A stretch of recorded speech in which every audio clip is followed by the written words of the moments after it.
Welcome to Million Dollar Grit, the podcast that dives deep into the world of entrepreneurship where tenacity meets strategy and dreams meet reality. My name is Julie, and I explore the raw, often overlooked truths of what it takes to succeed in business and in life. It's not just about the glossy success stories, it's about the grit it takes to get there. Hey everyone, this is Julie. Welcome back to Million Dollar Grit. Today, I want to take you through a realistic webinar scenario. This means you are thinking about a webinar, you haven't bit the bullet yet, you don't want to hear about the $1 million, winners. You want to know, what is a realistic scenario for launching a live webinar look like? And I have a lot of data to back this up because I have a lot of people that are in my world doing webinars. I am watching webinars every week. I'm analyzing, optimizing, and this is across multiple niches, not just the make money online niche, but personal development niche, crafting niches, et cetera, et cetera. When you launch a webinar, there's a lot of expectations tied to it. And of course, the biggest one is money. We want this webinar funnel to make money, but what is realistic in terms of how much you spend, how much you invest, how long it takes, and the average. And I want to talk about the average today because I talk a lot about the winners, and there are a fair amount of winners. But there's also a lot of average. And I feel like for some people, if they can understand what that path looks like, they might just have the courage enough to take action because they okay, I see the road before me. And a lot of what scares us is the unknown. So when you are about to embark on building a webinar and a webinar funnel, I'm going to talk about the realistic scenario that it would be like if you were working with me. The very first thing we do is evaluate the offer, and we create a one-page offer brief that goes into what that offer is. A lot of people get stuck here if they have something already created because it's got a lot of existing students, existing pricing, payment plans, container, and it can be a little tricky to say, okay, is this a good offer for cold traffic in a weekly live webinar funnel? If you don't have an offer yet, you're kind of at an advantage because you can build something from scratch. At the same time, you now have more work and you don't have a validated offer and you don't have testimonials yet, right? So there's pros and cons to both. But either way, regardless, we create an offer brief. And this is where we really talk about the problem. We talk about the solution. We talk about your unique point of view. We talk about the price. We talk about the container, all of that. Once that's done, we then build an offer stack, and an offer stack is basically an offer outline, but with a marketing spin on it. And I want to look at the offer stack and think, okay, how is a cold buyer going to respond to this? Is it going to feel good? Is it going to feel like a great deal? Is it going to feel like, oh, that's kind of expensive? This is also where we start to decide what type of webinar you're running. Are you running an application webinar? Are you running a buy now webinar? Are you running a hybrid? There are people who do hybrid as well. We sort all of that out. The next step is we actually build the presentation, and you would be amazed at how long it takes to build a presentation. It's actually quite shorter. It's much shorter now than it was back in the olden days when we didn't have ChatGPT and all these extra templates and stuff. But it's just hard to think of content that is going to satisfy the teacher in you, but also satisfy the marketing belief that needs to happen in order for people to be ready to buy. And that is not always the easiest thing to do. And that's one of the reasons why I actually suggest a coach specifically for the webinar deck. And as far as the timeline goes, where we're at here with the offer brief, the offer stack, and the webinar deck, there are some people who can get the whole thing done in a week.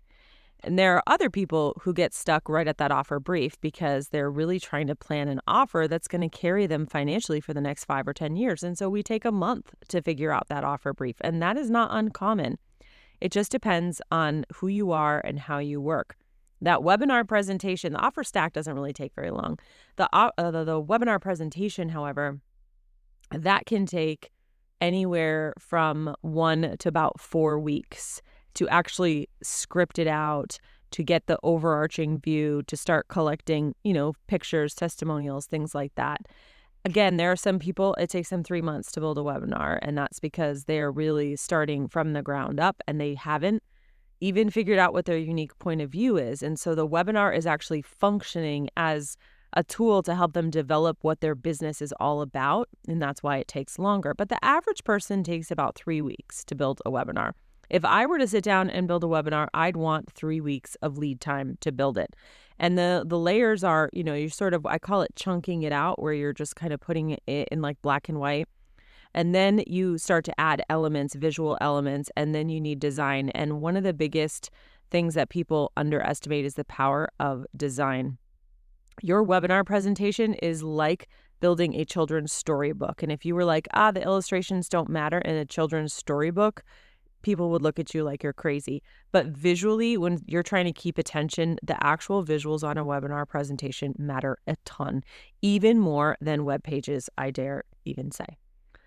Okay, so you're about 3 weeks out, and then at that point, you want to build the actual funnel itself. This is getting so fast now when you work with me, because we've got it all built out and it's just kind of a one-click install.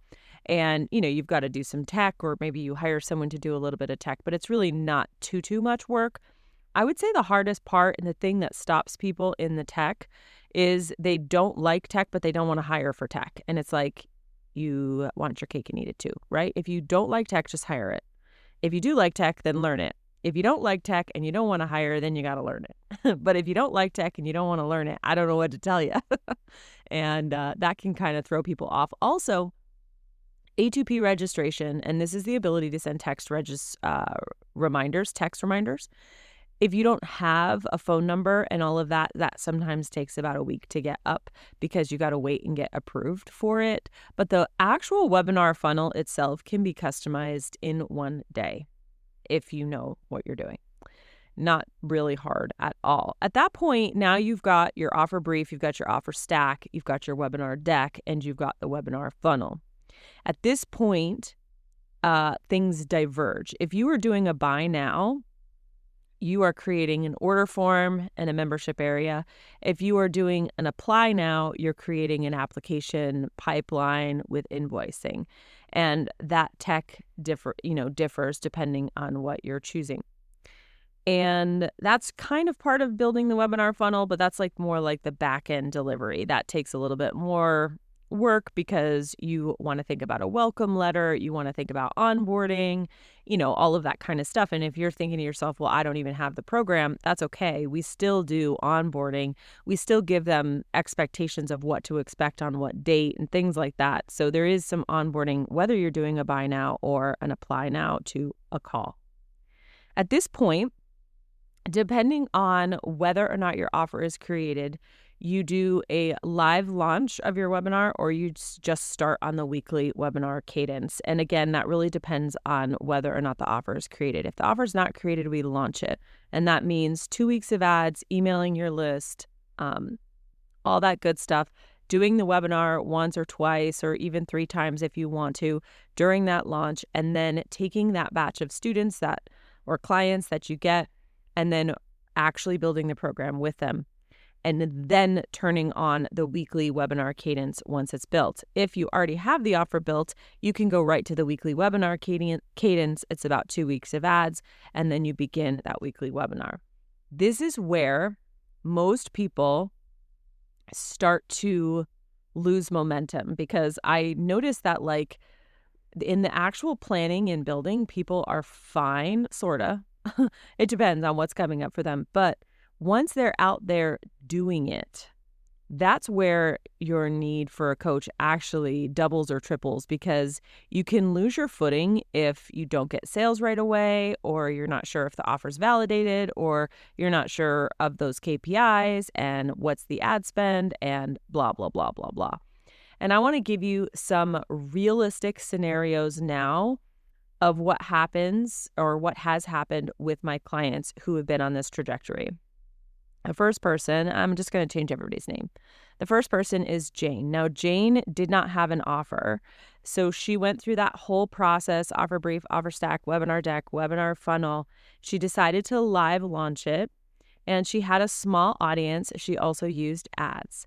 She got 13 people in her pilot program, and that was definitely the webinar plus her grit and hustle together because it was to warm traffic. She built the product and then she turned on her weekly live webinar. She had a lot of issues with her weekly live webinar from a tech perspective. There were a couple things that went wrong. Number one, there were no text reminders, so her show up rate was very low. Number two, her ads and her registration page were attracting people who were not business owners, and she needed business owners. It took us probably, 5 webinars or so to work out all of that tech and all of that mistargeting. And this can be really stressful if you're spending money on ads, whether it's $50 a day, $100 a day, because it feels like a waste, but you're like trying to get all those things optimized and done. And certain personalities will be like, well, I'm not going to turn ads on until I have it all done. And that's fine. Other personalities are like, done is better than perfect. Let me just run it even without text reminders and see what happens. Once we got that all sorted out and we started getting the right people in the room, then it was probably another 5 to 6 weeks of trying to get the presentation to convert. She had some issues with the content. It wasn't quite hitting. She was teaching too much. And then we had some issues with the way she was presenting, the kind of language, the kind of filler words that she was using. And there was just some parts about her presentation style. So that was another 5 weeks where we were evaluating, okay, what's going on? And then we started getting sales, okay? That is a perfect example. Another person, the average, I'm just trying to think of averages. Let's call her Susie. Susie had the same exact kind of flow, and she launched and she got her, 15 or so students. She built the program, and then she started the weekly live webinar. And for her, she had the tech all sorted out, and the weekly live webinar converted right away. And she was getting 1 to 2 sales a week. And then she was getting 4 to 5 sales a week. And then she was getting 8 to 9 sales a week. And I have maybe 3 or 4 people who are in that bucket where they had an offer or they built an offer and then they had the tech all sorted. And then it was really just focusing on that presentation because everything else was already working. I had another person, we're going to call her Abby. No, because I actually have an Abby. We're going to call her, I can't even think of a name now. What's wrong? Bertha. We'll call her Bertha. My word. And she actually had an offer already. So she turned on the weekly webinar right away and it did not convert. She didn't have to do the launch and the pilot and it did not convert. And she actually did 2 different webinars at the same time to see which one did better. Originally, the lower priced offer did a little bit better and the first one didn't do as well. But Bertha was unbelievably persistent and she actually got that first one to convert after probably 3 or 4 months changing the offer around, changing the price around, and now she is consistently getting sales week after week after week, and that was really positive. I have another client. We will call her Poppins. I'm just looking at my dog right now. And this was an Apply Now situation. She was using Apply Now. And her offer was already validated. She had tons of testimonials, okay? And we did the webinar, and I would say she was one of those people that were like, done is better than perfect. So she got it out there, but it wasn't converting. And she really worked hard on her presentation vibe, like how she presents. And after 3 or 4 tries, she had great applications. And that was, that was about 3 or 4 weeks after the webinar launched. I'm just trying to think. I have another client. His name is Eric. We'll call him Eric. He had an existing offer and an Apply Now. And it took him a long time to write the webinar. So he was really procrastinating there. And it was like almost months, I think. But once he finally got it out the door, he got something ridiculous, like 40 or 50 applications in that first webinar. He did it to warm traffic. And now he's been doing it every week. And now it's, colder traffic. So the number of applications have gone down because colder traffic is harder. But he is convinced that doing this once a week is very, very valid. And all of these people who are doing this webinar, they are learning from repetition, and it is so valuable. There's nothing that replaces it. Oh, I know. There was another client. I'm going to call her Nala because I clearly can't think of names when I'm under pressure. She worked with me and she got her webinar built in the time frame that we worked together. And then she stopped working with me because she thought, okay, I've got my webinar built. And she went off to do her webinar. And she came back a month later. She's like, okay, I need to work with you again. I was like, okay, what's going on? She's like, I've done my webinar 3 times. I've gotten this many sales, but this isn't working and blah, blah, blah. So we've been working together and she is getting live sales every week, but she's also having people who are maybe not saying nice things in the comments or on the ads. And she's been really rattled by that. And I've been able to help her like, okay, let me watch your webinar. Let me see, is this legit what they're saying? Is it not legit? What maybe can we tweak? How can we optimize? I just got a message from her yesterday. She's like, oh my gosh, this is so helpful for someone to actually watch and say, okay, on this slide, let's, maybe say this differently, or let's reorganize this. And I have probably 10 more examples. This is all very average. I'm specifically not using the people that are like my supersonic case studies, my Trishas and my Lindsays who are like, on track to make $1 million or $500,000 or whatever it is, because I want to just explain the average. Most people are starting at $50 a day and then they're ramping up to about $300 a day. And we're keeping the room small. The ideal room for a webinar funnel is about 50 people. I find that if you're at 50 people inside like a Zoom, you can kind of still manage it. The chat doesn't get too much doesn't run away too much with you. It's a good number to be like, okay, if you get a sale, right, or you get a couple of sales, then if you don't get sales, then you can definitely tell something's wrong. It's not so many people that you're spending $1 bajillion on ads. It's like a really good number. So to get 50 people in a room, you need to it depends on your niche, but you need to spend somewhere between $1,000 and $2,000 a week. And that usually means you're getting like 300 people added to your list each week. And then you're getting, 40 to 50 people in the room. And that is a really good place to be. And it gives you those sales every single week. If you have less than that, you can still absolutely make sales. The thing is, if you have less than that and you don't make sales, you can't necessarily say that the offer isn't valid or the webinar is not working because it's too small of a sample size. And that's sort of where people get stuck. And then they're like, well, I only had 3 people in the room and nobody bought and I'm so depressed. I'm like, you had 3 people in the room. There's no way you can actually prove whether or not that worked or not. Anyway, I hope this has been helpful. I really wanted to just kind of paint a scenario. If you need support or help working on your weekly webinar, or even if it's an on-demand webinar or a webinar that you might use for a launch, please reach out to me in DM on Instagram, or you can email me, julie@juliechanel.com. Thanks. And there you have it, folks. Another dose of $1 Million Grit. I hope today's episode has left you feeling inspired, equipped, and ready to face your own entrepreneurial journey with resolve. Remember, until next time, embrace the struggle, harness your grit, and keep pushing forward. You're stronger than any challenge you face. I'm Julie, and this has been $1 Million Grit.